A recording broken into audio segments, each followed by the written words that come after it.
Welcome race fans, as we have an exciting edition of the Bombers 5-miler coming at you live tonight from a beautiful Wake County Speedway. It is just a perfect night for racing. Right now you're looking at the late models as they're out there doing some laps to get the fans warmed up for our feature edition, which is 20 laps of the most exciting Bombers racing that you will see anywhere in the state, right here in Raleigh, North Carolina. So while the late models are out there getting their laps in, we're going to shoot over to the infield where we're going to take a look at the number 83 car of Adrian Lassiter. He'll be driving this. Chris Shearer was manning this particular machine last week, and Adrian will be in it tonight. Here we're looking at the rear of the number 95 car that belongs to Bill Ronaldo. We're looking for an exciting finish out of him, as I believe he has worked through a lot of the mechanical issues that he was dealing with last week. That number 13 belongs to Adrian Stitch, and he is getting ready and making his final preparation. But first, let's take a trackside from earlier today as we have an interview with Adrian Lassiter. Adrian, tell us about some of the modifications that you've made to that number 83 car, the Gorilla, today. Well, I've done a little bit of everything. First thing I did is I put a 426 Hemi in. That was the first thing I did because I had to put it back in there. I went to Darlington last week, was going to qualify. They told me the Hemi had been banned, but I told them they were just scared of the Chrysler, is what it was, and all that power. But hold on, let me get my sponsor pick here for just 1 second. Thank you, sir. But yeah, they must have knew I was coming because they shut the gate on me down there and wouldn't let me in down there in Darlington. I was running Southern 500. Go down there and run against Morgan Shepherd and all them guys, you know.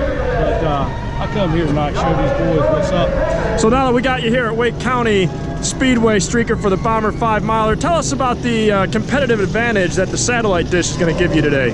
Well, this right here will give me great reception. So the in-car computer will self-adjust all of the fuel system on this motor, and it'll advance and retard the timing as needed as the motor comes up to temperature. See, I'm light years ahead of these guys, I'm telling you. And nobody has any idea about this technology we got right here. It's so small, it's hardly even noticeable. But, you know, I got to thank DirecTV for sponsoring me and getting me going here. And this is just light years ahead of everybody else as far as this series we're running here tonight. They have no idea what's going to happen. Adrian, we look forward to seeing you trackside. Any last words or strategy that you're going to employ out there? I'm going to turn left. And always fun to have a conversation with Adrian Lassiter, aka the Streaker. I really don't know why he has that nickname, but as we're looking here, we have the 95 car going out in the track as the cars are going to start getting lined up to get ready for 20 laps of Bomber racing on this beautiful Friday night at Wake County Speedway, located in Raleigh, North Carolina. So here we are, we're looking at the rearward side of that number 95 car to get a different view of the camera angles that we're going to have tonight. You can see Chris Shearer lining up behind him. You have Les Fenton, that number 37 Mustang, which had a really good finish last week. Let's see how he does tonight. Of course, that number 83 car driven by Adrian Lassiter looks like he's a few paces off the pack here. Doesn't look like his engine's even started, as those flappers are not moving at the moment. We'll check back in with him to make sure that car gets going. So we're going to check in. We've got the number 95 car driven by Bill Ronaldo, who looks like he's in the 6th place outside position, with Chad Williams posting up to his left. And here's another great rear view of the cars. We can see all the action in front of him and behind him, as that will be our featured car tonight here at Wake County Speedway.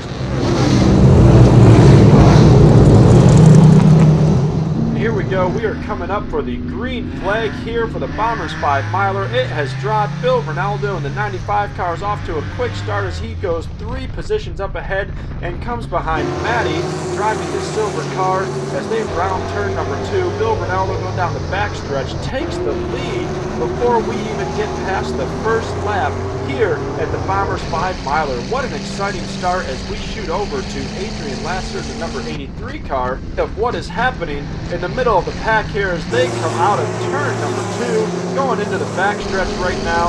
The number 83 car is holding pace with Chris Shearer right in front of him, with the number 37, Les Fenton, in front of him. So here we are down the front straightaway as we go into turn 1, which is always a tough turn. You're going in with a lot of speed, and oh, looks like we got some smoke up there. Oh! Oh, the number 83 car hit the back of, looks like 37 Les Fenton. We lost communications from the impact for a couple seconds. They are back. Looks like carnage. We'll have to take a few minutes to unpack just what happens as that number 83 car driven by Adrian Lassiter is having trouble staying going. Looks like he has sustained some damage. The number 37 car of Les Fenton is looking like it might come back to life. Time will tell as the maintenance crews are on the track getting ready to get this cleaned up as we are under our first caution today at Wake County Speedway. The 37 car is starting to come back to life.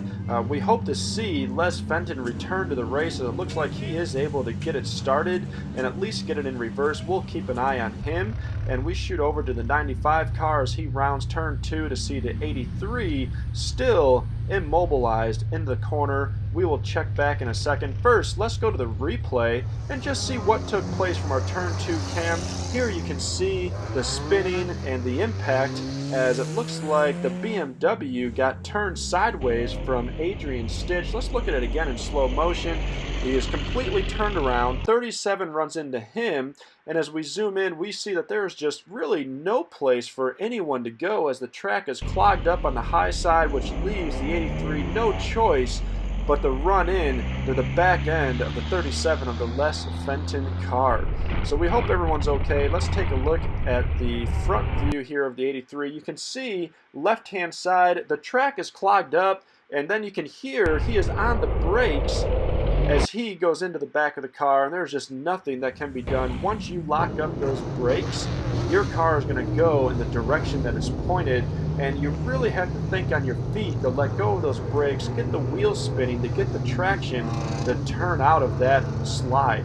And that's something that you really don't think about in the heat of the moment. So we're back live right now as we look at the rear of the 95 cars. We take a look at the starting order that we're going to go into as we get to that green flag drop. Let's take a look at the first lap as that green flag initially dropped at the rear view of the 95 cars. You can see the quick jump on the throttle pedal that he has right out of the gate as he comes around turn 2 going into the back straightaway, where Bill makes his move into first place. A nice piece of driving right there. Let's see if he can keep that lead.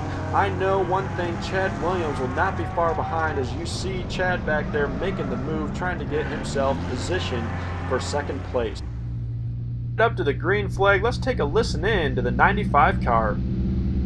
Yeah, I don't understand what the 17's so pissed off about. I ain't worried about it. I'm not. Just because this granddad owns the company thinks he owns the whole track.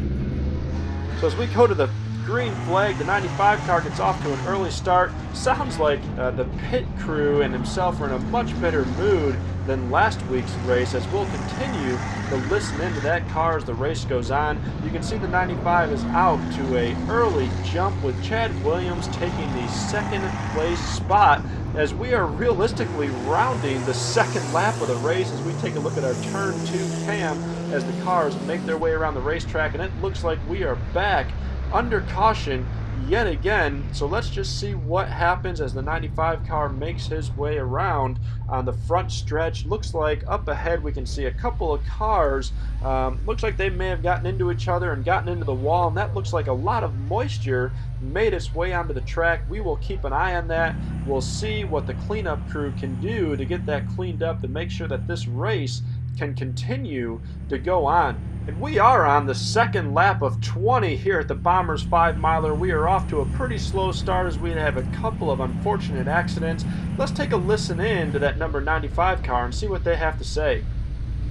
Number 22, if he flames my rear bumper again and tries to fence me, it's not. So yeah, let's wreck him.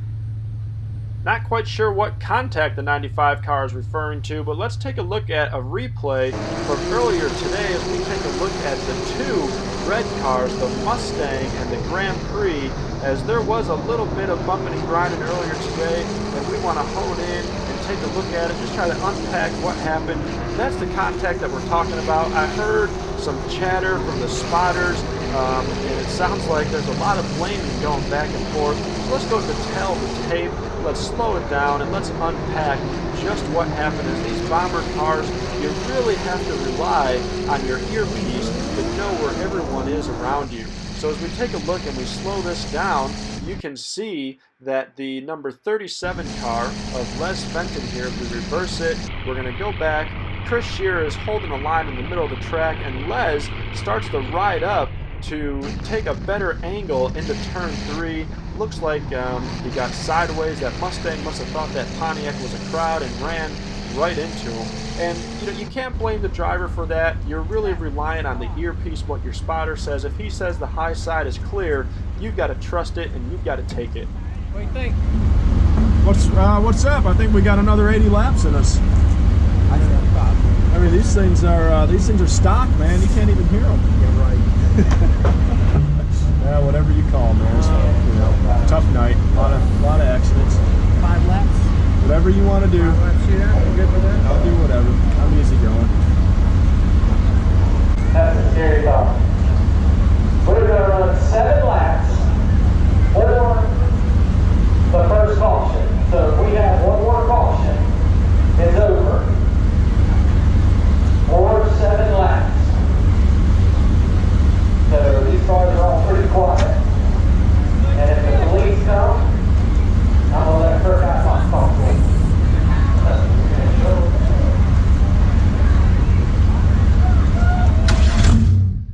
Okay, so there you heard it from some of the live in-car audio as you heard the 95 car talking to the track owner, Charlie Hansen. Looks like he originally settled for 5 laps, and now we're going to do 7. But let's go to the replay here and just remember all of the moisture that's on the track. You can see that turn 1 is completely saturated with water from the earlier accident, and make no mistake about it, I can see it from the booth up here. That is not dry. This ought to make things very interesting as we go into the last 7 laps of the Bombers 5-miler that's going to be cut a bit short. So the green flag is dropped. Bill Ronaldo is off to an early lead with Chad Williams pacing him pretty quick behind him as we're looking at the turn 2 cam with the racers going around the backstretch here. Bill Ronaldo going into turn number 4 onto the front stretch with Chad Williams pacing right behind him as we go into the saturated turn 1. You can see the cars get a little sideways there as they try to navigate that turn. Chad Williams is really pushing the pace for Bill Ronaldo, really making him drive that car for these last 7 laps as that number 31 can really take those turns. He is driving the pace, and it looks like, whoa, what? Oh, Bill Ronaldo into the wall on turn 1. Looks like a combination of the pressure from that number 31 car of Chad Williams along with the wet conditions on the track put that car up into the wall, and that is going to bring out a caution, and the winner will be Chad Williams. So let's take a look at the Capital Chevrolet replay as we look at the Ronaldo car and listen in. I'll talk to us, bud. Yeah, that was lovely. Holy, what a hit that was. You okay, bud? That hurt. Have it the audio straight from the 95 car with the pit crew making sure that he's okay. Let's take a look at that Capital Chevrolet replay and see how this unfolded. Right there, a lap before, you can see the wet conditions on the track, but the main thing is Chad Williams is really pushing the pace on the 95 car, and I can promise you as a racer myself, when the adrenaline is flowing here as we slow it down, all you're looking at is a big silver bumper coming up on you in your side view mirror, and you're going to push it just a little bit harder than what you should. You can see Chad slows down well before the water.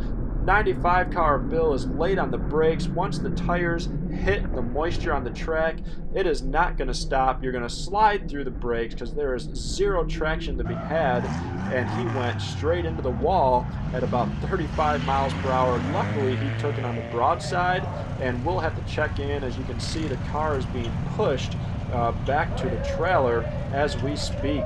And that leaves our winner, Chad Williams, in the number 31 car, will have first place.